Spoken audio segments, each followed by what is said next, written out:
Olá, pessoal, sejam bem-vindos de volta ao nosso curso. Hoje, a última aula, a conclusão, a 10ª aula, nós vamos encerrar essa jornada de entendimento.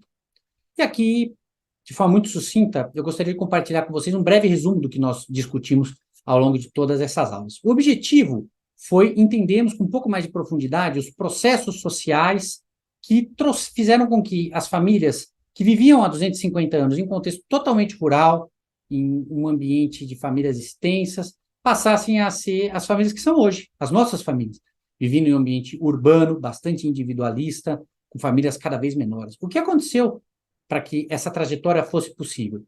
Bom, nós apontamos, em primeiro lugar, a Revolução Industrial, o processo de industrialização, que, em primeiro lugar, diminuiu o número de trabalhos disponíveis no campo, houve um processo de industrialização já no campo, então começou a expulsar pessoas daquele trabalho.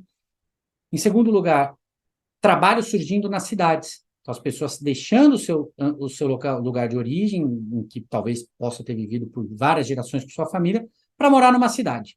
Então, esse êxodo urbano. E já aí umas rupturas com relações a famílias, porque, obviamente, no processo migratório, as relações familiares se fragilizam e novas famílias são formadas. Então, aquele ambiente de famílias extensas, que existia até o final do século XIX, no contexto rural, ele deixa de existir ao longo do século XIX, porque essas relações familiares são fragilizadas, são rompidas, e porque os ambientes, os espaços no ambiente urbano são cada vez menores, o que faz com que as famílias passem a viver com menos espaço, então, vivendo no núcleo familiar, marido, mulher e seus filhos. Isso também, obviamente, fez com que a população urbana explodisse, crescesse de forma acentuada, ao ponto de, no início do século XIX, a maior parte da população inglesa ou europeia, de forma geral, ainda era rural. Já no início do século XX, a maior parte da população vivendo em contextos urbanos, em cidades, porque é onde os trabalhos estavam, e é isso, o poder aquisitivo aumentando, enfim, mais possibilidades, as famílias passaram a crescer. Mas nesse contexto um pouco, vamos dizer, fragilizado do ponto de vista das relações familiares extensas, não é? Ou seja, mais atomizado, cada núcleo familiar cada vez mais independente, também independente economicamente, cada núcleo familiar responsável por se autoprover.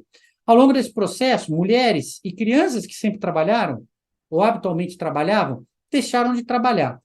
Em primeiro lugar, trabalharam de forma muito precária nas fábricas, mas depois, em primeiro lugar, por uma diferença salarial entre homens e mulheres, que fez com que várias mulheres optassem por deixar de trabalhar, mas também por uma questão da dinâmica social, com as crianças deixando de trabalhar, estando mais tempo em casa, uma maior demanda de cuidado, disponibilidade de educação pública, ou seja, as crianças terem acesso à educação, deixaram de trabalhar e passaram a circular não no ambiente de trabalho, mas no ambiente doméstico. Então, o ambiente de trabalho passou a ser um ambiente majoritariamente masculino, com homens trabalhando, o homem assumindo o papel de provedor da mulher e da família, e as crianças deixando de trabalhar e passando a terem a possibilidade de estudo. E as mulheres totalmente dedicadas às tarefas domésticas. Vejam, então, que esse modelo de família, que muita gente chama de tradicional, na verdade é um modelo moderno, que não era prevalente antes, passa a ser prevalente no contexto de urbanização, de menos espaço e enfim, de todo esse processo com menos crianças trabalhando, diferença salarial homens e mulheres, etc.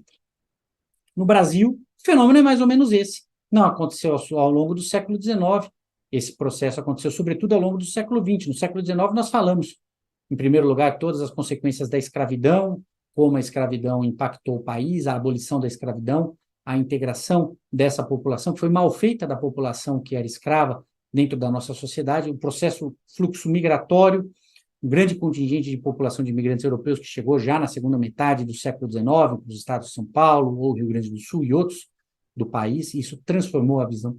Esses imigrantes trabalhando nas primeiras indústrias, por exemplo, no estado de São Paulo, no início do século XX, e assim, a partir de 1940, se acelerando o processo de industrialização e também de urbanização. E no caso do Brasil, essa urbanização foi tão rápida que aconteceu de forma muito precária, e aí surge o processo de favelização, e todas as consequências, diminuição das taxas de natalidade, tudo aquilo que a Inglaterra, por exemplo, os países europeus já tinham passado entre a segunda metade do século XIX e a metade do século XX, o Brasil passou a partir de 1950, com uma defasagem, mas um processo bastante parecido. E isso, redução das taxas das taxas de mortalidade infantil, melhoria das condições de vida, aumento da expectativa de vida, foi tudo levando a um processo de diminuição das famílias cada vez menores, também porque é o que está presente no ambiente cultural, é o modelo que é apresentado às pessoas. E chegamos aos dias atuais, à época em que vivemos, em que temos famílias cada vez menores, é a família nuclear sendo uma unidade forte, mas também sendo questionada nesse momento. Formar uma família passando a ser uma opção para as pessoas, mais do que uma consequência natural da vida, tal como era, ou seja, muitas pessoas optando por não ter família. Então, é um processo que se transforma de forma acelerada. Sabemos a trajetória, não sabemos para onde vai, mas conhecer esse passado é bastante importante para nós podermos vislumbrar o que virá pelo futuro e também entender o que é preciso fazer para apoiar as famílias. Eu vou compartilhar com vocês, talvez muitos queiram se aprofundar, esse curso, obviamente, é um curso introdutório, então algumas sugestões de livros com os quais vocês podem buscar mais informações sobre esse curso. Então, alguns livros de história, alguns livros relacionados à urbanização, ao desenvolvimento do Brasil, os modernismos no Brasil e o capitalismo na América, que obviamente o desenvolvimento econômico está bastante associado. Agradeço imensamente o interesse de vocês por esse curso.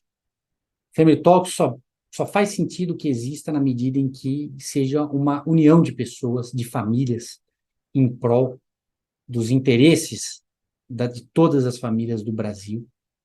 Então, agradeço muito a cada um de vocês que está assistindo esse curso, que fez a sua doação. Convido vocês a divulgar também um pouco do trabalho de Family Talks. Vocês viram todos esses desafios históricos, uma certa complexidade dessa dinâmica, e é difícil imaginar, todos esses desafios afetam a vida de cada um de nós, não é possível enfrentá-los sozinhos. Nós precisamos nos unir. Family Talks está para ser essa união das famílias para buscar melhores condições. Vocês veem que esse curso foi muito breve, tem muitas oportunidades de aprofundar, temos muito a falar, muitos cursos outros virão dentro do nosso portfólio aqui dentro de Family Talks. Contamos então, esperamos encontrá-los em uma próxima ocasião.